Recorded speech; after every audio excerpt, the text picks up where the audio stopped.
Hello friends, welcome to my YouTube channel. So ரொம்ப நாள் நான் போடல வீடியோ.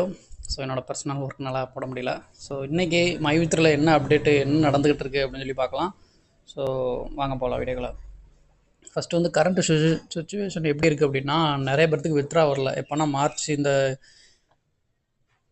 எலெக்ஷன் சொன்னப்போவே அப்போ இருந்தே வித்ரா ஸ்டாப் பண்ணிட்டாங்க. ஸோ அதுக்கடுத்து கேஒசி வந்துச்சு, அப்புறம் எலெக்ஷன் ரிசல்ட்டு அப்படின்னு டிலே ஆகிட்டே இருந்துச்சு.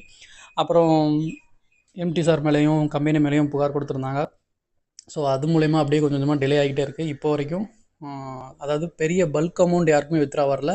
பட் ஆனால் பேசிக் மெம்பருக்கு ஓஎம் மெம்பருக்கும் வித்ரா வந்திருக்கு. ஸோ போன மந்த்து வித்ரா கொடுத்துருக்குறாங்க. அதாவது மார்ச் மந்த்து யாரெல்லாம் பிஎம்முக்கும் ஓஎம்மில் வித்ரா கொடுத்தாங்களோ அவங்களுக்கு வந்து குறைஞ்ச அமௌண்ட்டாக இருக்கிறவங்களுக்கு மட்டும் வந்திருக்கு.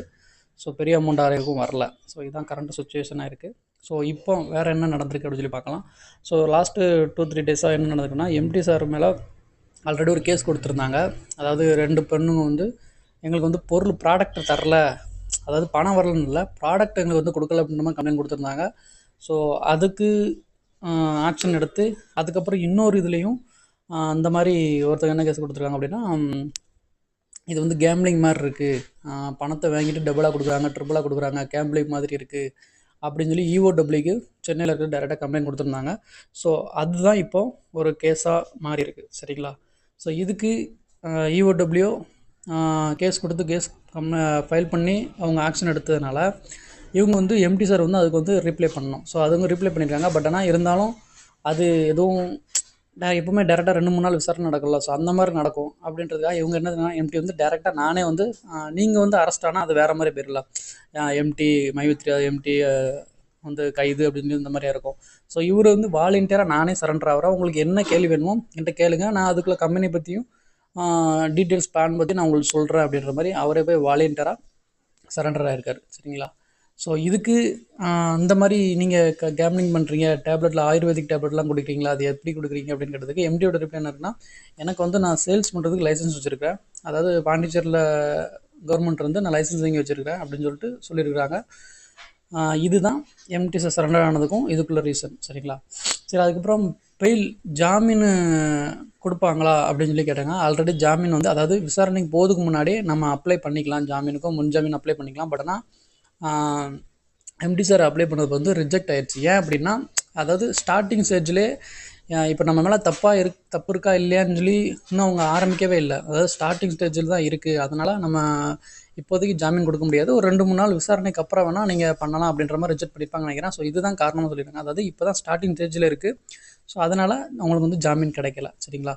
சரி, இப்போ எம்டியை வந்து இப்போ உள்ளே போயிட்டாங்கன்னா எப்போ வருவாங்க அப்படின்ற மாதிரி கேட்டிருக்காங்க. ஸோ ஆல்ரெடி அவங்க இப்போ உள்ளே போனது என்ன சொல்லியிருக்காங்க அப்படின்னா, பெயில் கிடச்சா 19ஆம் தேதி வெளியே வரலாம் அப்படின்ற மாதிரி சொல்லியிருக்காங்க. அப்படி இல்லை அப்படின்னா கொஞ்சம் டிலே ஆகும் அப்படின்ற மாதிரி சொல்லியிருக்காங்க. ஸோ எவ்வளோ நாள் ஆகும் அப்படின்னு தெரியல. ஸோ 19ஆம் தேதி தான் நமக்கு வந்து தெரியும். அதாவது ஒரு 10 நாள் கணக்கு வச்சுக்கலாம். இன்னிலேருந்து ஒரு 10 நாள் 12 நாள் நமக்கு வந்து கணக்கு வச்சு பெயில் கிடைக்குமா கிடைக்காதா. ஏன்னா இப்போ நம்ம பெயில் கிடைக்கலன்னா அப்படி விட்டுறவங்க மாட்டாங்க, திரும்ப மறுபடியும் ரீபெயில் அப்ளை பண்ணுவாங்க. ஸோ சால்டு ரீசன் கொடுத்துட்டு சொன்னோம் அப்படின்னா ஓகே, அவங்க வந்து பெயில் கொடுத்தா. பெயில்னா என்னென்னா, நான் எங்கேயும் வெளியே போக மாட்டேன், இங்கே தான் இருப்பேன், நீங்கள் கேட்குற கேள்வி நான் ஆன்சர் சொல்லுவேன், எப்பப்போலாம் கூப்பிட்றீங்களோ அப்போலாம் வந்து சொல்லுவேன் அப்படின்ற மாதிரி தான் இது.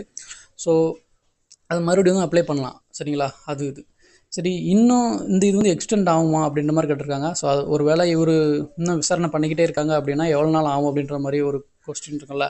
ஸோ அதுக்கு என்ன அப்படின்னா, இப்போ இந்த மாதிரி இஓடபிள்யூ கேஸ் வந்து என்ன எப்படி சொல்கிறாங்க அப்படின்னா, எனக்கு தெரிஞ்சு நான் சர்ச் பண்ணதில் என்ன அப்படின்னா, 1 மாதத்துலேருந்து ஒரு 6 மாதம் வரைக்கும் வைக்கலாம் அப்படின்ற மாதிரி சொல்லியிருக்காங்க. அதாவது மினிமம் ஒரு மந்த்து நீங்கள் வந்து டிலே பண்ணிக்கிட்டே இருக்கலாம், பெயில் கிடைக்காம டிலே பண்ணிக்கிட்டே இருக்கலாம். அதிகபட்சம் 6 மாதம் வரைக்கும் எக்ஸ்டெண்ட் பண்ணலாம். இவர் மேலே ஏதாவது ஒரு ப்ரூஃபை சப்மிட் பண்ணாங்கன்னா, அந்த மாதிரி தப்பு பண்ணியிருக்காங்க, அந்த மாதிரி கேம்லிங் பண்ணியிருக்காங்க பண்ணாங்கன்னா ஒரு 6 மாதம் வரைக்கும் எக்ஸ்டெண்ட் பண்ணி விசாரணை பண்ணதுக்கு இது பண்ணிக்கலாம். ஸோ அதுக்கு மேலே பண்ண முடியாது, எப்படி கண்டிப்பாக ஜாமீன் கொடுத்து தான் ஆகணும் அப்படின்ற மாதிரி சொல்கிறாங்க. ஸோ அதுக்கு முன்னே ஜாமீன் அவங்க எந்த தப்பு இல்லை, எல்லாமே ப்ரூஃபையும் காமிச்சிட்டாங்க அப்படின்னா பெயில் கொடுத்துருவாங்க மேக்ஸிமம். ஸோ மேக்ஸிமம் 2 வாரம் டைம் ஆகும்னு நினைக்கிறேன். ஸோ பார்க்கலாம். அப்புறம் வித்ரா பற்றி அப்டேட் எதாவது கொடுத்துருக்காங்களா அப்படின்னா, வித்ரா பற்றி எந்த அப்டேட்டுமே சொல்லலை. ஸோ கம்பெனி சைடு கம்பெனியில் உள்ள பிரச்சனையை பற்றி மட்டும்தான் மேக்ஸிமம் இப்போது இதுக்கு முன்னாடி 2 வீடியோ ஆடியோ வந்தது எம்டி சட்டை வந்து. ஸோ அவங்க அது மட்டும் தான் சொல்லியிருக்காங்க. அதாவது இந்த மாதிரி கேஸ் நிறைய பேர் கொடுத்துருக்காங்க, எனக்கு மன உளைச்சலாக இருக்குது, என்னால் பண்ண முடியல, நான் வெளியே இருந்தால் தான் உங்களுக்கு அப்டேட்டும் கொடுக்க முடியும், வித்ட்ராலும் கொடுக்க முடியும், நானே பிரச்சனை அங்கிட்டு சுற்றிக்கிட்டு இருக்கலாம் முடியலை. ஸோ அதனால் கொஞ்சம் வெயிட் பண்ணுங்கள், நான் உங்களுக்கு வித்ரா சீக்கிரமாக எல்லாத்தையும் கிளியர் பண்ணிவிட்டு நான் உங்களுக்கு நல்ல செய்தி சொல்கிறன்ற மாதிரி தான் சொல்லியிருக்காரு தவிர மற்றபடி எந்த ஒரு அப்டேட்டுமே கொடுக்கல. ஸோ சப்போஸ் அவர் வெளியே வந்ததுக்கு அப்புறம் தான் உங்களுக்கு வித்ரா வர்ற மாதிரி இருக்கும். ஸோ அதாவது பெரிய பல்க் அமௌண்ட்டாக இருக்கிறது எல்லாமே. ஸோ அப்படின்றப்ப மேக்ஸிமம் இந்த ஜூன் எண்டுலேயே கொடுக்குறேன்னாங்க. பஸ் ஜூன் முடிஞ்சிருச்சு. மேக்ஸிமம் எனக்கு தெரிஞ்சு ஜூலை அவர் வந்தாலுமே ஆகஸ்ட்டு மந்த்து தான் உங்களுக்கு வந்து வித்ரா ப்ராசஸ் பண்ணுற மாதிரி இருக்கும். ஸோ அதனால் யாரும் இதை ஒரு மெயின் இதாக வச்சு நீங்கள் எந்த ஒரு கமிட்மெண்ட்டும் பண்ணாதீங்க. ஸோ அதனால் ஜூலை மந்த்து முடிஞ்சு ஆகஸ்ட் மந்த் தான் உங்களுக்கு வந்து வித்ராவோட அப்டேட் வரும்னு எனக்கு தோணுது. ஸோ அதனால் அதை ஒன்று பார்த்துக்கோங்க.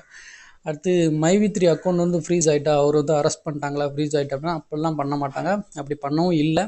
ஏன்னா இது வந்து ஒரு அக்கௌண்ட்லேருந்து மட்டும் எல்லா பணமும் போகிறது கிடையாது. அவங்க வந்து டிஸ்ட்ரிக்ட் வைஸாக பிரித்து ஜோனல் ஆஃபீஸ் வச்சுருக்காங்க. ஜோனல்லேருந்து தான் எல்லா அமௌண்ட்டும் போகுது. நீங்கள் பார்த்தீங்கன்னா உங்களுக்கு வந்து மைவி3 அப்படின்னு சொல்லிட்டு உங்களுக்கு அமௌண்ட் கிரெடிட் ஆகாது. அந்த ஜோனல் ஆஃபீஸில் என்ன பேர் இருக்கோ அந்த பேர் வச்சு தான் உங்களுக்கு கிரெடிட் ஆகும். ஸோ அப்படின்லாம் அந்த இதில் எதுவுமே ஃப்ரீஸ் ஆகலை.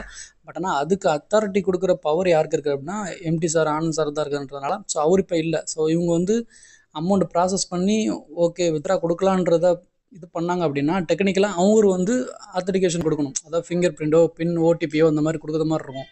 ஸோ அப்படின்றப்ப அவரே இல்லாதனால வித்ரா கொடுக்க முடியாது. அதுதான் இப்போ பிரச்சனை. அதான் இப்போ வித்ரா டிலே ஆகுறதுக்கு காரணம். ஸோ அவர் முதல்ல கிளியராக வெளியே வந்தால் மட்டும்தான் உங்களுக்கு வித்ரா கொடுக்க முடியும். சரிங்களா? இதுதான் வித்ரா அப்டேட்டு. அப்புறம் மைவி3 அக்கௌண்ட்டும் ஃப்ரீஸ் எதுவும் ஆகலை. ஸோ இது உள்ள அப்டேட். ஓகேவா? ஸோ இப்போ இவர் மட்டும் இல்லாமல் நிறைய பேர் டேரக்டர்ஸ் இருக்கிறாங்கல்ல, மைவி3 டேரக்டர்ஸ் நிறைய பேர் இருக்கிறாங்க. ஸோ அவங்க எல்லாருமே மேக்ஸிமம் அவங்க வந்து பெயில் அப்ளை பண்ணிடுங்க அப்படின்ற மாதிரி கேள்வி சொல்கிறாங்க. ஏன் அப்படின்னா ஒருத்தர் அரெஸ்ட் பண்ணி கேள்வி கேட்டாங்க அப்படின்னா எல்லாருமே விசாரிப்பாங்க. பெயில் எதுக்கு எடுக்கிறேன்னா நம்ம கைதாகாமல் இருக்கிறது தான் பெயில் எடுப்பாங்க. ஸோ எல்லாருமே பெயில் எடுத்து வச்சுருக்கேன்னு சொல்கிறாங்க. ஸோ ஆனால் அது எந்த அளவுக்கு இதுன்னு தெரியல. ஏன்னா நமக்கு டேரக்டர்லாம் யாரும் நமக்கு தெரியாது. மேக்ஸிமம் நிறைய பேர்த்துக்கு டேரக்டர்ஸில் யாருக்கெல்லாம் தெரியாது. ஒன்லி அவங்க அமௌண்ட் கட்டுறான், பணம் வித்ரா பண்ணுறது மட்டும் தான் தெரியும். ஸோ அதனால் ஆனால் அவங்களாம் அப்ளை பண்ணிக்கணும்னு சொல்லியிருக்காங்க. சரிங்களா? இதுதான் மைவி3 அப்டேட்டு. ஸோ வேறு ஏதாவது உங்களுக்கு டவுட்டு ஏதாவது கேள்வி இருந்துச்சுன்னா எனக்கு ஏதாவது அப்டேட் இருந்தால் நான் உங்களுக்கு அப்டேட் பண்ணுறேன். சேனலை மறக்காமல் சப்ஸ்கிரைப் பண்ணுங்கள், ஃபாலோ பண்ணுங்கள். தேங்க்யூ.